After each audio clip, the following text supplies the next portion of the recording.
दोस्तों, हमारी समाज में अनेक धर्म, संस्कृति और राजनीति रही हैं और आज हमारा हिंदू समाज अलग अलग जातियों में बिखरता जा रहा है। ऊंची और नीची जातियों का दर हमारे समाज में बढ़ता जा रहा है। कुछ धर्म के नाम पर ठेका चलाने वाले तो कुछ राजनीतिक पार्टियों से जुड़े नेता राजनीति के चक्कर में हिंदुओं को बांटने का बखूबी काम कर रहे हैं। अगर हम साल 2011 की जनगणना को उठाकर देखें तो भारत में 20 करोड़ लोग दलित समुदाय से ताल्लुक़ रखते हैं और इसी समुदाय की एक प्रमुख जाति चमार जाति भी है। आज भले ही चमार जाति का उपयोग किसी का अपमान करने के लिए किया जाता है, लेकिन चमार असल में क्षत्रिय हुआ करते थे। चमारों का अपने आप में एक गौरवशाली इतिहास रहा है। विदेशी आक्रमणकारियों के खिलाफ आवाज़ उठाने से लेकर भारत की आज़ादी तक चमारों का योगदान बहुत ही महत्वपूर्ण रहा है। आपको जानकर हैरानी होगी कि प्राचीन काल में चमार जाति का कहीं भी वर्णन नहीं मिलता है। तो फिर चमार जाति कैसे अस्तित्व में आई? क्यों सूर्यवंशी क्षत्रियों से ताल्लुक़ रखने वाले कुछ लोगों को आज चमार कहा जाता है? तो दोस्तों, आज के इस वीडियो में हम चमार जाति के बारे में विस्तार से आपको बताएंगे और साथ ही मैं दावे के साथ कहती हूँ कि इस वीडियो को देखने के बाद चमारों के प्रति आपकी इस सोच में जरूर बदलाव आएगा। हिंदू धर्म के अनुसार इस दुनिया की रचना ब्रह्मा जी ने की है और प्रत्येक जीव ब्रह्मा जी द्वारा ही बनाया गया है। ईश्वर ने धरती के सभी मनुष्य को एक समान बनाया है, लेकिन समय के साथ साथ इंसान पैंतवाद और जातिवाद के चक्कर में पड़ता गया और इंसान ही इंसान की मौत का प्यासा हो गया। धर्म और जाति के नाम पर प्राचीन भारत में कभी कोई भेदभाव नहीं होता था। पहले लोगों को किसी जाति के आधार पर नहीं बल्कि वर्ण और उनके काम के आधार पर बांटा जाता था। आज के समय में जैसे डॉक्टर्स, इंजीनियर्स, टीचर्स, वकील जैसे अलग अलग पेशे हैं, ठीक उसी प्रकार पहले लोगों को उनके कर्म के आधार पर ही पहचाना जाता था। ब्राह्मण, क्षत्रिय, वैश्य, शूद्र के बारे में आपने किताबों में भी पढ़ा होगा। ये सभी नाम लोगों को उनके कार्यों के आधार पर ही दिए गए थे। वहीं महाभारत और रामायण में भी इंसानों को अलग अलग आधार पर विभाजित किया गया है। उस समय देव, दानव, राक्षस, यक्ष, किन्नर और गंधर्व के आधार पर जाति तय की जाती थी, जो आज की जातिवाद से बिल्कुल भिन्न है। चमार जाति के बारे में वैसे तो कहीं उल्लेख नहीं है। चमार शब्द का प्रयोग पहले बार सिकंदर लोधी द्वारा 16वीं शताब्दी में किया गया था, जिस समय भारत में तुर्की और अफगान के आक्रमणकारियों ने भारत में प्रवेश करना शुरू किया था। उस समय पश्चिम बंगाल में चर्मकार वंश का राज हुआ करता था। ये ईसबुक और सूर्यवंशी क्षत्रिय समुदाय से ताल्लुक़ रखते थे। गौतम बुद्ध, चंद्रगुप्त मौर्य और अशोक सम्राट भी इसी वंश के थे। राजा चंबर सेन के शासनकाल के दौरान चावरकर वंश काफ़ी ऊंचाइयों तक पहुंच गया था।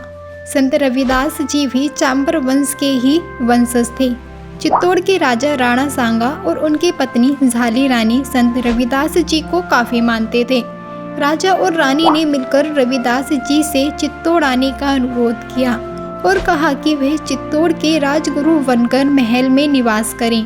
रविदास जी ने राजा का आग्रह स्वीकार कर लिया और चित्तौड़ के महल में रहने लगे। इस दौरान रविदास जी के व्याख्यान और उनकी रचनाओं ने लोगों को प्रभावित करना शुरू कर दिया और बड़ी संख्या में लोगों ने रविदास जी को अपना गुरु स्वीकार कर लिया। वहीं दूसरी ओर दिल्ली में सिकंदर लोधी का शासन चल रहा होता है। सिकंदर को रविदास जी के बारे में सूचना मिली तो उन्हें डर हुआ कि कहीं लोग इस्लाम धर्म की वजह रविदास जी से ज़्यादा प्रभावित होना शुरू न कर दें। सिकंदर घबरा गया और अपने एक खास व्यक्ति मुल्ला साधना फरीक से कहा कि वे चित्तौड़ जाएं और रविदास जी से इस्लाम धर्म कबूल करने के लिए कहें। रविदास जी को जबरन मुसलमान बनाने के लिए सदना फकीर चल पड़ा। जब उसकी मुलाकात रविदास जी से हुई तो रविदास जी ने कहा कि वह शास्त्र, अर्थ और तर्क वितर्क कर ले। अगर सदना फकीर उन्हें पराजित कर देता है तो वो इस्लाम धर्म कबूल कर लेंगे, लेकिन साथ ही उन्होंने शर्त रखी, अगर सदना फकीर हार जाता है तो इसे हिंदू धर्म कबूल करना होगा। सदना फकीर को अपने आप पर पूरा भरोसा होता है और दोनों के बीच वाद विवाद शुरू हो जाता है। इस शास्त्र अर्थ में रविदास जी की जीत होती है और उनके तर्क वितर्क से साधना फकीर इतना प्रभावित हो जाता है कि वह अपनी मर्जी से ही हिंदू धर्म अपना लेता है और अपना नाम बदलकर रामदास रख लेता है। रामदास और रविदास दोनों मिलकर हिंदू धर्म का प्रचार करने में जुट जाते हैं। रविदास जी समाज के सभी लोगों को एक समान नज़रों से देखते थे और बराबरी का संदेश दिया करते थे। जब सिकंदर लोधी को पता चला कि सदना फकीर ने हिंदू धर्म अपना लिया है तो वह आग बबूला हो गया और उसने रविदास जी को बंदी बनाने के आदेश दे दिए।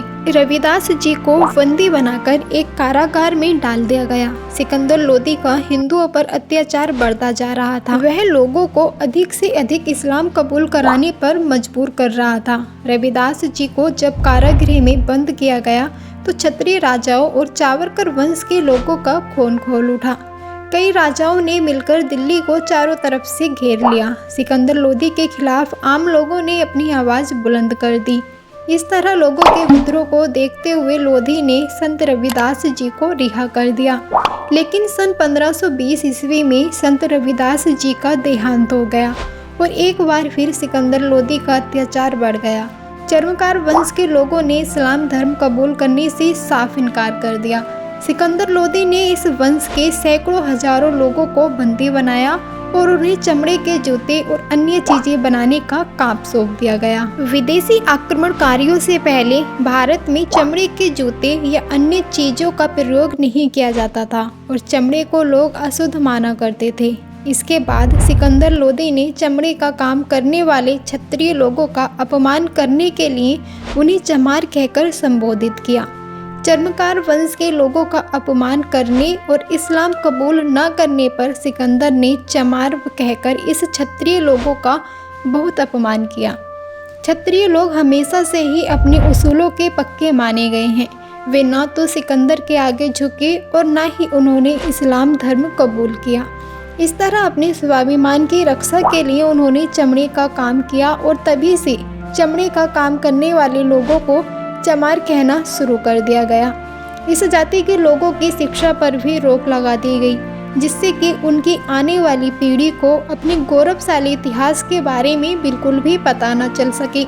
चमड़े का काम करने के कारण ही उन्हें क्षत्रिय समुदाय से अलग कर दिया गया। सिकंदर लोधी ने ही इन्हें नीच और शूद्र जाति का दर्जा दिया। कर्नाल टोड ने अपनी किताब द हिस्ट्री ऑफ राजस्थान में चर्मकार वंश और चावरकर राजा के बारे में काफ़ी कुछ लिखा है। चमार जाति के बारे में सबसे अच्छी व्याख्यान डॉक्टर विजय सोनकर शास्त्री जी की पुस्तक हिंदू चर्मकार जाति में देखने को मिलता है। आज भी चमार जाति के लोग संपूर्ण भारत में पाए जाते हैं।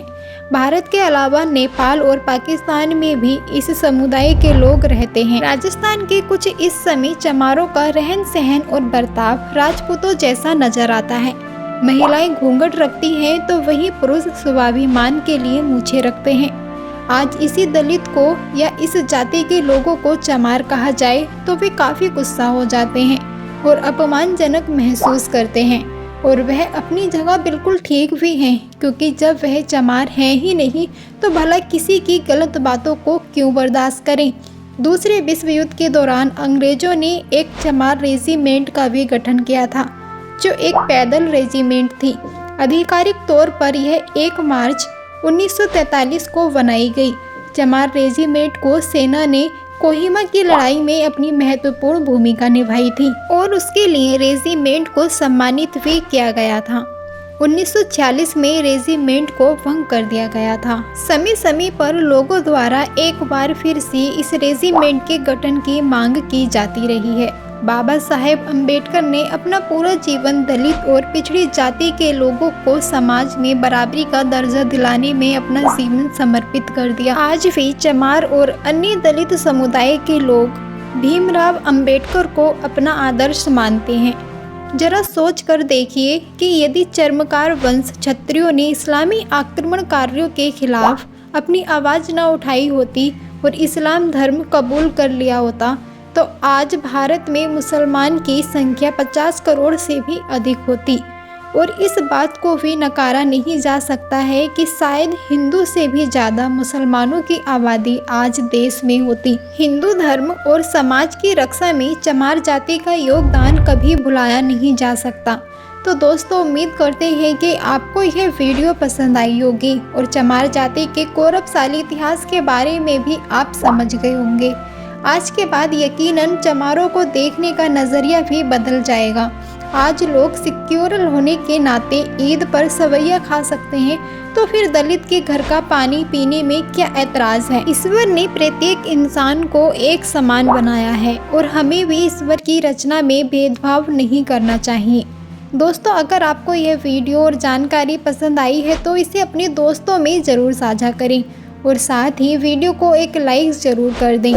चैनल को सब्सक्राइब करके बेल आइकन बटन दबा दें ताकि आने वाली वीडियो सबसे पहले आप तक पहुंच जाए। तो दोस्तों, मिलते हैं किसी अगले वीडियो में। तब तक के लिए दीजिए इजाज़त और अपना ख्याल रखिए। बने रहिए हमारे साथ। धन्यवाद। नमस्कार।